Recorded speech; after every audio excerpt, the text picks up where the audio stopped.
Hey Cross Timbers teachers, it's Miss O'Connor. I am going to be showing you a Canvas demonstration. Just a quick one. I'll go into more detail depending on which format we decide to go with. So Canvas, when you log into ClassLink, Canvas is going to be this icon right here. And you're going to click on it and it's going to go ahead and automatically sign you in. And it's going to have populated for you your pre-AP classes and your Gen Ed classes.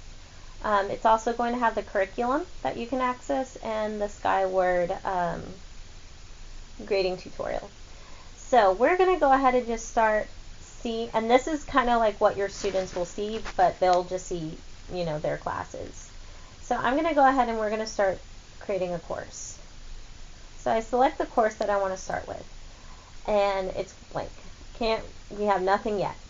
The big thing is that there's an unpublished and a published icon over here. Your students cannot see anything you do until you publish the course. So if you build everything and you publish everything individually, they still will not be able to see it until you click Publish Course. And I'll show you what that means at the end. Okay. So if I wanted to go ahead and create a module, I would just hit the plus sign, and then we're going to name it. And I'm going to name it Food Chains and Food Webs. Now I can either publish it immediately, or I can lock it and then have it unlock at a certain time, which could be tomorrow, Monday, Tuesday, whenever. So that kind of helps if you want to kind of preload a bunch of things and have it unlock slowly. But for this case, we're just going to go ahead and get it started now. Okay, so this is my topic, is Food Chains and Food Webs. And to build within that topic, I'm going to click on this arrow right here, or this plus sign, I'm sorry. So I'm going to go ahead and click on my drop down, and I can add an assignment, a quiz, a file, a page, a discussion, a text header, external tool, or an external URL. Well, I want to do a page. My students don't know anything about Food Chains and Food Webs yet, so I'm going to go ahead and enter it. Now, when I was playing around with this first, I was doing it by day, so they had a specific thing that they could work on each day. You don't have to do that, but you can. And I'm going to click Add Item. Now, there's nothing in this, so I have to go and click over it and go to Edit. Once I have this available, I can start typing for my students. I can type out, if I wanted to type everything for this lesson, I could insert pictures and links, math equations, all that kind of stuff. Media. I can record audio and record a video here.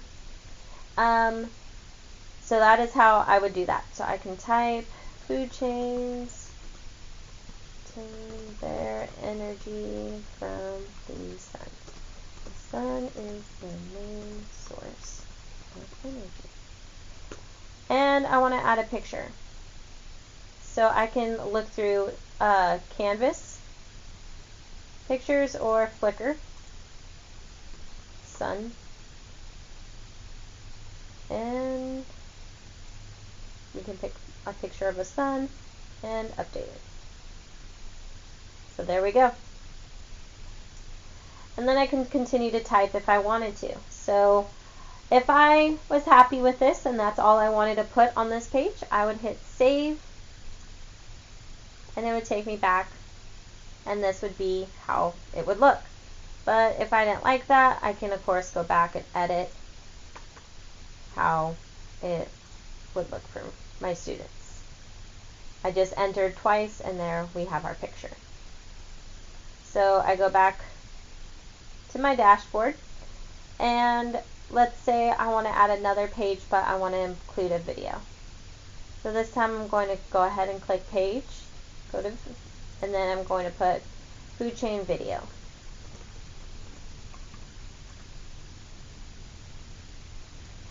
And what I want to do is I want the video to show up for the students. So instead of just typing the URL here, I'm going to click here on the HTML editor. Okay. Don't type anything here yet. Don't do it. You're going to go to your YouTube of whatever video you want the kids to be able to view. So I want them to watch this crash course video. I'm going to go down to the share arrow and I'm going to click on the embed code. And I'm going to go ahead and take this embed code, copy it, then go back to my Canvas tab, wrong tab, and I'm going to paste that into my HTML. Then I'm going to press save.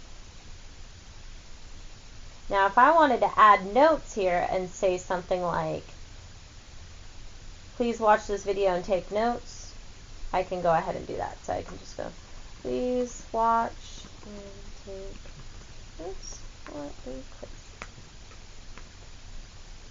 And hit save. So now when my kids are going through these modules, they have something they can read, or they have an immersive reader where it will read to them.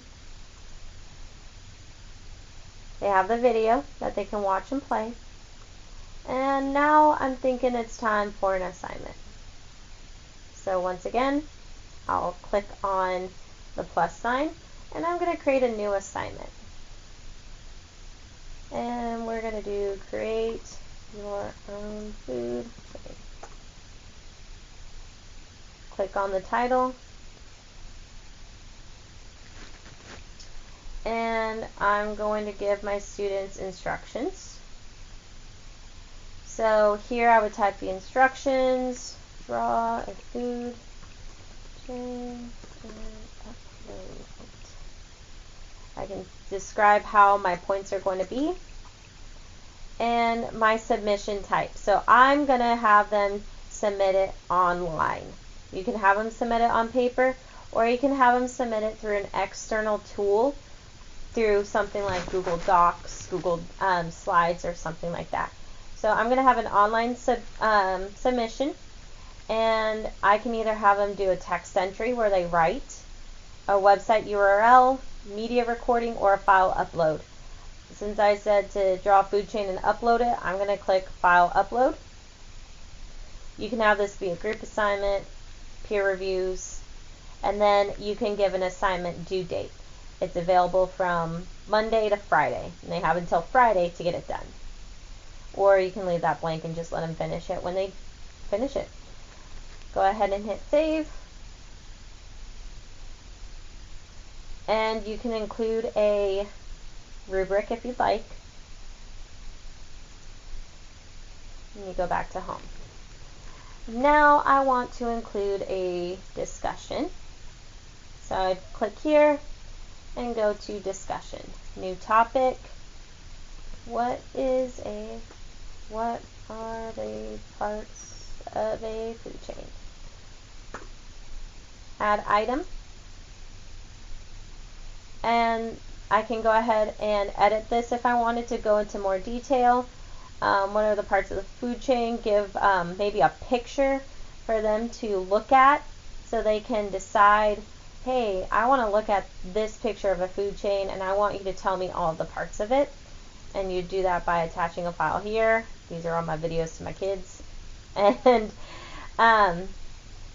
you can allow threaded replies so they can comment on each other's, like on Facebook. I always click here, users must post before seeing replies. That way they can't pull the college discussion board and be like, yes, I agree with so-and-so. They have to come up with their own thinking. So I always click that. You can allow liking, and then again you can make it available. Okay, then I'm going to click home. And where the kids are going to, when they go to actually reply, they would click the reply, and this is my response. What's cool about this is they can actually, if you have dyslexic students or ELL kids who may struggle with the writing, you can they can click record or upload media, and they can record themselves talking. And then that way they don't have to type, which is pretty cool. All right, the other part of Canvas is a quiz. So if you wanted to do a quick check for your students, you'd title it, and you would go through and create questions by clicking edit. You can give instructions here, and then you're going to go to questions and then add new question. And you would type your question here. You can change if it's going to be a multiple choice or true or false, math, whichever. What is a producer? And you give your options.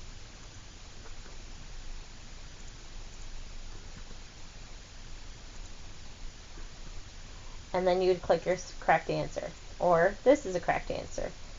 But grass would be our correct answer. If you wanted to leave them feedback, you can go ahead and put great job. And then if you wanted to put feedback for incorrect answers, you can click no, a cat would be a consumer. He has to eat food. So just something like that. And then you can tell them how many points you want it to be. You can make it 1, you can make it 10, however many points. And then you would hit update question and new question. There's once you have entered these, you can click find questions, and you can find other questions, but there doesn't seem to be a whole lot in here since I just made only one question. And so you would go through, do that, as many questions as you want, and then you would hit save. And then that would be the end of our module number 1. When I want it to be published, I would click publish module, and then everything would be published. And then I would go over here and click publish. That way, when I go into student view, I can see what they want us to do.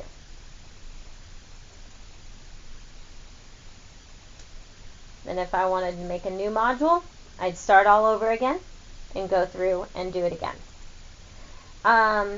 So that is Canvas in a very brief nutshell. If you have any questions, feel free to email me, call me, send a carrier pigeon, smoke signal. I'll answer. I'll do my best to answer. If you want me to FaceTime you so I can help you get anything set up, please let me know. And I'll see you when this is all done. Have a good night. Bye.